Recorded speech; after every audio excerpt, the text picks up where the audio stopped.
हक्काची मना मनातून नाद उसळे हो.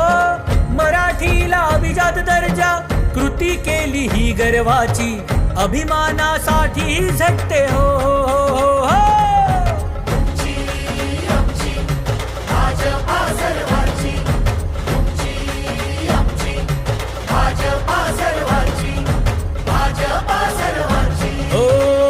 जनकल्याणार्थ आखले समान धोरण जाती भेदाचे ना कधी केले राजकारण समाजात बांधले हो समतेचे तोरण.